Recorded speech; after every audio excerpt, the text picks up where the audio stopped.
Hello. BSc part third की third class में आपका स्वागत है। मैं डॉक्टर चयन मेहता आपको आज संक्रमण धातु संकुलों में धातु लिगैंड बंधन के इस चैप्टर में कॉपर संकुलों का चुंबकीय आघूर्ण एवं पृथक अयुग्मित इलेक्ट्रॉन द्वारा प्रदर्शित आघूर्ण से कुछ कम होता है, जिसे चक्रण युग्मन द्वारा बताया जा सकता है, जो कि वर्गाकार समतलीय ज्यामिति में संभव है। अतः कॉपर 2 जटिल आयन वर्गाकार समतल ज्यामिति में प्रदर्शित किया जाता है।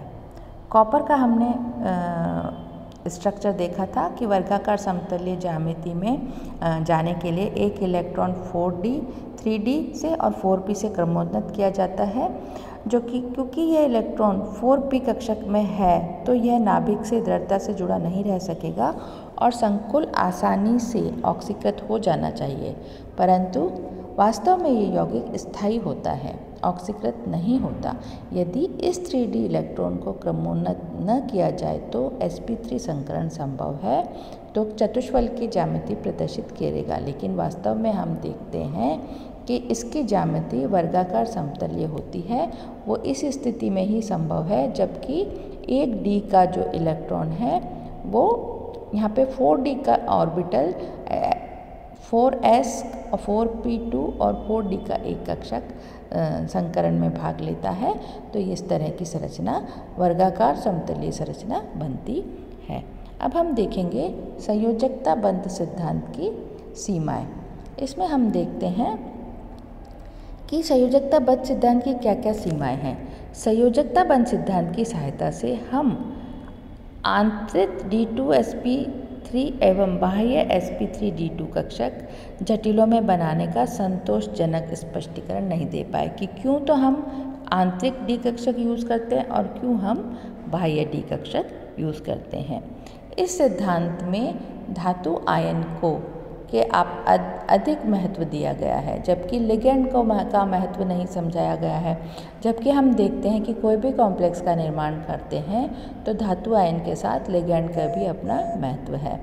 यह सिद्धांत द्वारा इस बात की व्याख्या नहीं कर सकते कि कोबाल्ट 2 की अपेक्षा कॉपर 2 में वर्गाकार समतलीय जटिल अपचायक पदार्थ क्यों नहीं है, जबकि दोनों ही संकुलों की ज्यामिति जो है समान है।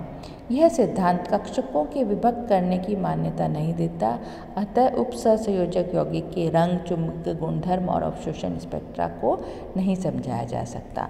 पांचवा, यह सिद्धांत जटिल यौगिकों की अभिक्रिया की दर एवं क्रियाविधि को नहीं समझा सकता। छठा, इस सिद्धांत के अंदर हम अंतःअणु संकुलों को सहसंयोजक एवं बाह्य कक्षक संकुलों को आयनिक ठहराने के लिए कोई दृढ़ आधार नहीं होता। इसके बाद है यह सिद्धांत D8 विन्यास युक्त केंद्रीय आयन जैसे निकेल +2 एवं ऑरम +3 आदि के बनने वाले जटिलों के व्यवहार की व्याख्या नहीं करता, जिससे त्रिकोणीय द्विपिरिमिडीय जटिल बनते हैं, जिसकी उपसंयोजकता 5 होती है। इस सिद्धांत द्वारा संकुलों में विकृति को नहीं समझाया जा सकता। इस सिद्धांत में चुंबकीय आघूर्ण को आधार मानकर संकुल की ज्यामिति को समझाया गया है, जो कि एक सही विधि नहीं है। निकेल +2 आयन के लिए सभी वर्गाकार समतलीय जटिल प्रतिचुंबकीय नहीं होते। उदाहरणार्थ ये जो संकुल हम लेते हैं समतलीय, ये अनुचुंबकीय यौगिक है। इस सिद्धांत में संकुलों या उनके धातु परमाणु की उत्तेजित अवस्था पर कोई ध्यान नहीं दिया गया है, अतः ये ऊष्मागतिक गुणों की व्याख्या नहीं कर सकता। तो अब तक हमने जो उदाहरण देखे थे वो हमने वैलेंस बॉन्ड थ्योरी से ट्रांजिशन मेटल और लिगैंड्स की बॉन्डिंग को समझा था, लेकिन हमने शुरू में आपको बताया है कि 3 तरह के सिद्धांतों से हम इस थ्योरी को इस बॉन्डिंग को समझाते हैं। तो दूसरा जो सिद्धांत है वो है क्रिस्टल फील्ड थ्योरी। तो क्रिस्टल फील्ड थ्योरी में क्या हम देखेंगे कि इस सिद्धांत में सर्वप्रथम जो है साइंटिस्ट बेथे और ब्लैक ने प्रतिपादित किया था। मुख्य रूप से इस सिद्धांत का अनुप्रयोग आयनिक क्रिस्टलों पर किया जाता है, अतः इसे क्रिस्टल फील्ड थ्योरी कहते हैं। इसमें क्या क्या मुख्य विशेषताएं हैं? इस सिद्धांत में धातु आयन व लिगैंड को बिंदु आवेश के रूप में माना जाता है, अर्थात इनकी कोई ज्यामिति होती है न ही कोई त्रिज्या। यदि लिगैंड उदासीन है तो उसे द्विध्रुव के रूप में माना जाता है।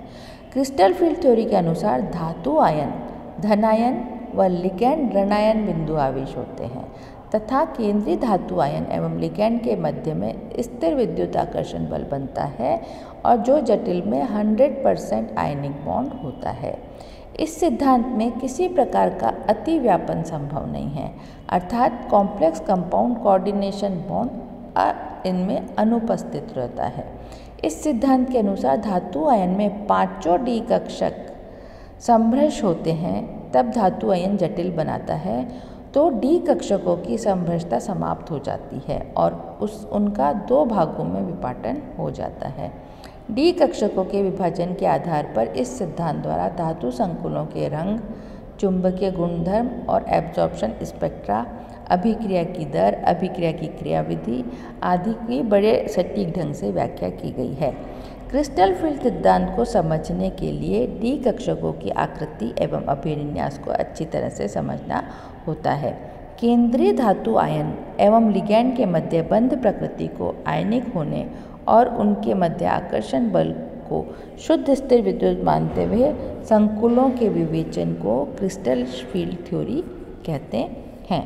तो क्रिस्टल फील्ड थ्योरी में क्या है कि केंद्रीय धातु आयन और लिगैंड के मध्य जो भी बॉन्ड है उसकी प्रकृति आयनिक होनी चाहिए और उसका जो आकर्षण बल है उसको स्थिर विद्युत मानते हुए कॉम्प्लेक्स का जो समझाया जाता है वो क्रिस्टल फील्ड थ्योरी उसे हम कहते हैं। क्रिस्टल फील्ड थ्योरी के मुख्य बिंदु क्या हैं? पहला, किसी भी संकुल में केंद्रीय धातु आयन एक निश्चित संख्या में लिगैंड द्वारा घिरा रहता है। दूसरा, इस सिद्धांत में धातु आयन और लिगैंड को बिंदु आवेश के रूप में माना जाता है। धातु आयन धन बिंदु आवेश और लिगैंड ऋण बिंदु आवेश, दोनों के मध्य स्थिर विद्युत आकर्षण होता है। यदि लिगैंड आयन ऋणायन है, जैसे फ्लोराइड, क्लोराइड, साइनाइड आदि, तो ऋण बिंदु आवेश और अधिक उदासीन अणु है, H2O जैसे ये हैं, तो इन अणुओं को द्विध्रुव आघूर्ण का ऋण ध्रुव धातु की तरफ रहेगा। इसे भी बिंदु आवेश या बिंदु द्विध्रुव के रूप में माना जाता है। धातु आयन और लिगैंड के मध्य की प्रकृति पूर्णतः आयनिक होती है। जो मेटल और लिगैंड के बीच की प्रकृति है उसको वो पूर्णतः आयनित होती है और इसकी बंध ऊर्जा का मान E = θ1 θ2 अपॉन r² है। यहाँ पर r जो है वो उनके मध्य की मेटल और लिगैंड के मध्य की दूरी है।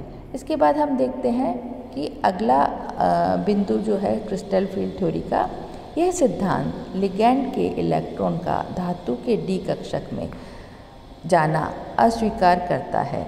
अतः यहाँ धातु एवं लिगैंड के कक्षकों में कोई अतिव्यापन नहीं होता, अर्थात बंध में सहसंयोजक गुण नहीं होता। जटिल केंद्रीय धातु आयन और लिगैंड के मध्य शुद्ध स्थिर विद्युत आकर्षण होता है, जबकि लिगैंड व केंद्रीय धातु आयन के इलेक्ट्रॉन के मध्य प्रतिकर्षण होता है। इसी प्रतिकर्षण की वजह से धातु आयन के डी कक्षकों में विपाटन होता है और यह T2G और EG भागों में विभक्त होते हैं। विभाजित कक्षकों के मध्य ऊर्जा अंतर को क्रिस्टल शेल विपाटन कहते हैं। इसे 10dq डेल्टा द्वारा प्रदर्शित करते हैं। 10dq निश्चित सममिति का क्रिस्टल क्षेत्र के धातु आयनों के डी कक्षकों पर पड़ने वाला प्रभाव को प्रदर्शित करता है। केंद्रीय धातु आयन के चारों तरफ उपस्थित लिगैंडों की संख्या व उनमें उनकी ज्यामिति पांचों डी की अपेक्षा भिन्न प्रभाव डालती है, अर्थात भिन्न ज्यामिति तथा भिन्न उपसंयोजक संख्या के आधार पर क्रिस्टल की विपाटन ऊर्जा भिन्न होती है। डी कक्षकों के विपाटन के पश्चात इन कक्षकों में इलेक्ट्रॉन का पुनर्वितरण होता है। जब इलेक्ट्रॉन निम्न ऊर्जा कक्ष से भरे जाते हैं तो ऊर्जा मुक्त होती है और जब इलेक्ट्रॉन उच्च ऊर्जा कक्ष में भरे जाते हैं तो ऊर्जा अवशोषित होती है।